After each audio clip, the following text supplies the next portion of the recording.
Hello, everyone. This is OCN Now, your daily talk show where we talk about the fun, the glad, the sad, whatever it may be. It's kind of fun. That's what we always do. I am your host, Josh, along with Pam. Pam! Or am I Pevin or Evam? Pevin or Evan? Evham? Evam or Pam? Pevin? If we put Evan and Pam together. Evam. I kind of like Evam. Evam. Evam. Evam. Evam. And I'm along with Pevam. Pam today. You're not Evan, and we know it. And we kind of Little miss Evan different. today. I mean, he's out, and he didn't tell us where he went. Like an hour since he's been gone. And things have been so quiet. Hey, they have been. It's been nice. Jeez. It's always fun to throw him under the bus when he's not here, and he's We probably love you, watching Evan, right now. sometimes. We do mostly. We mostly love him on Mondays, Tuesdays. Yeah. That's it. Anyway, we got 4 really cool stories for you. As you can see, there's the first story is right behind me here. Have you ever seen a gourd? They call that a gourd, but I call it a giant pumpkin. I just saw the tiger first. Oh, yeah. What's that? Oh, It's it's a stuffed probably animal. Okay. It looks like the tiger from American Furniture Warehouse. Is that for scale? Or? Could be, but I don't know. So this dude grew a Minnesota man. Minnesota wins world championship for the largest gourd, which weighed more than 2,000 pounds. That's ridiculous. Isn't it? So Did he use enhancing growth drugs on this? Did I we don't test know. the food? Did we test the food? We should. Did we test We should test the farmer too, Oh yeah. right? Because I he think birthed that thing. We should test him. that. Woo! Wow. So it's the Great Pumpkin, Charlie Brown. That's right. Travis Geiger grows pumpkins, really, really big pumpkins. Geiger, a horticultural professor at Anoka Technical College in Minnesota, has spent 2 decades growing giant pumpkins. In fact, he had high hopes of winning the Safeway 47th World Championship Pumpkin Weigh-Off this year, an annual festival held in Half Moon Bay, California. Sounds like this is a thing he does. He always grows giant Yeah. things. You know what a challenge for what's his name? Kevin? Kevin? Who? The guy? The guy? Green? It was, Travis. Travis. So, Travis, can you grow the most perfect miniature gourd? I think that would be a bigger challenge. Because he's used to growing these big Giant ones. Let's see what he can do. Yeah. But Travis had never entered the contest before. However, he was determined to try. So he purchased an $80 pumpkin seed and got to work. $80 For a the one pumpkin? seed? For one seed. Come on. And then Geiger's family nicknamed it the Tiger King after the popular Netflix series Do the Stripes that developed on its surface. So there's Hence the the big tiger in the background. All right. When time came to move the pumpkin to the contest, because he's in Wisconsin, and he took it to Half Moon Bay in California, he took it across the country. Wow. No, he's in Minnesota. Minnesota. I'm sorry. I'm from Wisconsin. That's I'm confusing I know. you. My That's what it presence. happens, right? Geiger himself hauled the behemoth to California on a flatbed trailer. The trip took him 35 hours. The massive gourd was set in a specifically made pallet, packed tightly with tarps, pool noodles, and blankets, and watered at every stop. And The watered. giant gourd, guess how much it weighed? It was over 2,000 pounds. Just take a shot. I'm going to say 5,788. Pounds? Well, no, it was only 2,350 pounds, but that's a really cool guess. If it had been 5,000 pounds, it would have been twice as large, and everybody would have loved him. And there's the second largest ever to be weighed in North America this year. It took the top honors at the contest, and Geiger walked away with the title of champion, worth $16,450 in his pocket, a $7 payout per pound. Oh. Wow, I didn't know I that thought you were was... tricking me with that pound. I thought you were throwing me off with the 2,000. It was a completely different number. It's what I do. I know. That's That's what I why do. I'm like, he's trying to trick me right now. No, and it didn't That's quite a go, but... decent amount of money. It is. I mean, it was worth the time The and effort. $80 investment for in a seed? $30? Yeah, I guess you're right. But There it's was like a a good return giant on the investment, right? It's like a giant growing seed. Yeah. Because why would one seed? Isn't this stacking the deck? Can I go buy a $120 seed and then now get it? I'm very confused. We're by growing it now. She's going to grow it from her apartment complex. Yard. You would have to grow it. I don't... Could you imagine me telling my wife, hey, let's grow a 2,000-pound pumpkin? She loves pumpkin spice. Just say how many pumpkin spicy things can be had. I All don't right, know. we'll see what she says. Got to spin the story. What So the this heck next story, is that? this kind of weird? Yeah. All right, here, check this one out. Oh. See that one? In this story, a brave librarian confirms books were bound in human skin. You know, right? Well, repurposing. Something macabre for your October. Herein lies the rare but real tradition of binding books in human leather. That is I kind like of- this jacket. yeah. I mean, we do with animals. Yeah, I know, but when it's done with... We're animals. Yeah, but when it's done with other humans? What if they didn't need it anymore? I mean, I don't think you should slaughter people for it, but if they're already dead. I don't know. All right. So the queasy all right. need not concern themselves with the strange and morbid work of one Megan Rosenblum, a rare book specialist and librarian at UCLA. Rosenblum's fascination for rare books and death combine in her new book, Dark Archives, a librarian's investigation into the science and history of books bound in human skin. She took the time to research that and write a book. That's cool. Yeah, I mean, It's unique. we'll go with that. Rosenblum is aware of how unconventional and uncomfortable her subject matter is, but believes that death is worth discussing even when it's strange. As rare books librarian, obituary editor, she's already kind of macabre, isn't she? And leader of the Death Positive movement. Death positive. I've never heard of it. Rosenblum is uniquely situated, what seems at first hearing like a spooky Halloween story. So what is going on, and why would you use human skin? Ew. Your reaction to books bound in human skin might say something about you. The official name for the process of binding books in skin is called anthropodermic. Anthropodermic. Podermic. So, human skin. This is kind of what that. Yeah. And it's anthropodermic bibliophagy. Oh, because that's the book part. Yeah. Biblio. One might think that a crazy cultist or some kind of witch would make such a book.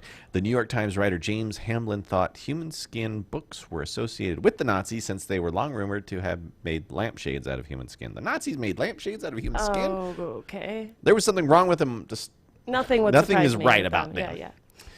Oh, so Rosenblum book. Were you going to say something? So is this a new, this is an old practice that Yeah. she's no one's Doing this currently? Right. That I don't know. But these. So here we go. Rosenblum's book shares her findings brought to life through interviews with librarians, historians, collectors, and doctors. Some quick notes about anthropodermic bibliophagy. Yeah. The practice is uncommon, with only about 50 alleged examples of human skin books worldwide, which is comforting. So if you have one, is it worth a lot of money? I don't know. I have so many questions, Josh. Me too. Human skin leather is identical to leather from other mammals, so DNA testing is needed to confirm. Making human leather is pretty much like making animal leather and involves tanning, soaking, and scraping the hides. And turns out there's no evidence that the Nazis did it. Go figure. I'm going to blame them. But if you want to read the rest of the story, I've provided the link for that one. And unless you tan a lot and your skin is already tan, maybe then, because there's a lot of sun tanners, maybe that part. And human skin is so diverse, I'm sure you can get all kinds of different the variety. looks. And yeah. Well, that's kind of creepy. The whole thing is kind of creepy. It's very creepy. I'm moving on. I can't do this anymore. Okay. Oh, that looks so much fun. Say trick or treat, Reese's. Absolutely. So do you know what this is? Is there even trick or treating anymore? Oh, that's Reese's. Look at this. So look, all right. So Reese's is socially distancing this year with a roaming trick or treat door. So this isn't even attached to a house. All these interesting ideas coming out of COVID that could carry on. Yeah, this one's actually, I like this one a lot. Yeah. So there's a 9-foot door, which is radio controlled to operate day or night, dispensing Reese's peanut butter cups to lucky trick-or-treaters. So the thing just automatically pumps out Reese's. Americans are trying to figure out how to safely hand out candy this year, but it looks like people at Reese's have beaten them to the punch. The peanut butter cup candy brand has created a robotic door that will roam neighborhoods this Halloween, spitting out candy to eager trick-or-treaters. The Reese's trick-or-treat door is decked out in orange and black and signals its arrival with music, smoke, and lights. The door is radio-controlled and dispenses king-sized packages of Reese's peanut butter cups king-size. whenever someone approaches the door and says trick-or-treat. Okay. You know that this doesn't solve the ongoing problem with candy and trick-or-treating when there's not a person handing, because we've done this before and not have had a person handing out candy, right? You leave a bowl. Yeah. It's the same problem. How do you stop the same person from taking all the candy? And then reselling it on the street for their basketball Well, if it's team radio for controlled, school. I think there's a human on the other end that presses a button and it's like, That sees dispense. Is there, maybe there's a video. Yeah, because it looks like there's cameras already in there. And you'd be like, no, Junior, cow and fire, Junior. Right. So it obviously You can't already be went. everywhere. Reese's is asking fans to go to Instagram and tell the door to come to their neighborhood with the hashtag Reese's door. Reese's hasn't said how many doors are out there or how many neighborhoods that will visit, so you can count yourself lucky if it comes to yours. I want this. You are going to have to get your neighborhood to. Do you have a lot of kids? Because Not That might enough, but I'll dress up. And Adults can I do act it. like a kid. I hope an adult neighborhood gets it. Like, Yeah. it doesn't have to only be for kids, Right. right? I want to see the lights and the smoke and all of the cool stuff. Looks like there's 2 cameras on it. There's a dispenser. There's got to be a truck nearby. What a Probably a big cool- Reese's truck. Right, to refill it. What a cool like marketing PR idea. Yeah. And that's just Reese's, doing it right. Yeah, You I know? think so. I like that. Good idea. I like that a Way lot. to go, Reese's. I know. You're my favorite candy. For today. I love peanut butter cups. Did you ever watch the Animaniacs? I don't know what the heck you just said. You've never seen the Animaniacs? No. Along with Pinky and the Brain? No. Am I ruining the show for you? Do I need to know? Can you just explain it to me and you can get my reaction? Animaniacs and Pinky and the Brain were made by the Warner Brothers in the 1990s and was one of the best cartoons I had ever seen. Why is it one of the best cartoons? For what reason? At the time, it had modern pop culture in it, a good blend of comedy and more comedy. And this is Dot, this is Wacko, Yakko, and Dot. I think that's their names. It's been a long time. It's been 20 years. What weird names. Right. So That's okay. It was a great cartoon. Loved the Animaniacs. But Animaniacs and Pinky and the Brain return with new seasons. So they haven't been on for 22 years. So quite a long They have time. not been on for They 22 have not. years? Wow. So they were Wonder only why on they're during the bringing them back. 1990s. And it shows you how old I am because I remember them being on TV. Of all the things you could bring back. Right. So has it really been 22 years since the Animaniacs have been on TV? Because they're back for a new season this November. And if Look you're like at him, me, you're he's like excited. a child. You deserve the Animaniacs. I do. So, if I close my eyes and imagine, I can still hear them. It's time for Animaniacs. Oh, and they were so much fun. They were zany to the max. So just sit back and relax and laugh till you collapse. We're Animaniacs. Love that song. Crazy. From 1993 to 1998, Steven Spielberg's Amblin Entertainment and Warner Brothers invaded cable with 99 episodes of the antics of Yakko, Wacko, and Dot. Spielberg? Warner. It's a name drop. Yeah, he was. It was a really well done show. I love the That's Animaniacs. some Now, cred. in 2020, Anno Domini, or AD, or Domini, meaning, anyway. The Little Rascals return for 13 episodes, releasing on Hulu on November 20th. So Hulu's trying to get in the game. Hulu offers this by the way of synopsis. Here he goes. The Warner Brothers, Yakko, Wacko, and the Warner sister Dot, 3 inseparable, irascible siblings, have a great time wreaking havoc and mayhem in the lives of everyone they meet. They have been locked away in the Warner Brothers water tower for a very long time, which is where they were from. But they have found a new way to escape, and escape they do. Every day, causing chaos and comic confusion. Yakko, Wacko, and Dot run loose in the city, turning the world into their personal playground, and fan-favorite characters Pinky and the Brain will also return to make appearances in each episode. I wonder what they look like. 2 little mice. Oh, they're little mice. Yes, they were lab mice. They escape every day. Yes. So they go back every day and escape every day. Well, that's what the Warner The new kids one. do. Oh, But- these kids. But yeah, same thing with Pinky and the Brain, because there were 2 laboratory mice, and Brain always wanted to Interesting. take over the world, and Pinky always messed it up, and it was hilarious. I loved It Pinky does and the sound Brain. cute. The rats sound cute. Love them. Okay. Go to your desk today, while at work, watch a couple of episodes on the YouTube. You will. Keith, he's telling me You'll- what to do. Keith is But my I'm boss. excited for this to And happen. his boss. It's only on Hulu though, so I got to figure out whether I get Hulu for free or if I'm going to pay for it for 30 days. I get Hulu. 'Cause I will. I have Hulu, the free version, not the paid version, because like with my cell phone, I got it. So I mean, I can look that up or like. You're going share to it love it. with you. You're going to love it. I'm excited for you. Whole new I don't know. I'm not into person. cartoons. It's Pam. Come on, man. I'm not you, man. I'm crazy. I don't know. Cartoons are. I don't know. Just don't get into it. I'm sorry to disappoint It's you, okay. Josh. It's okay.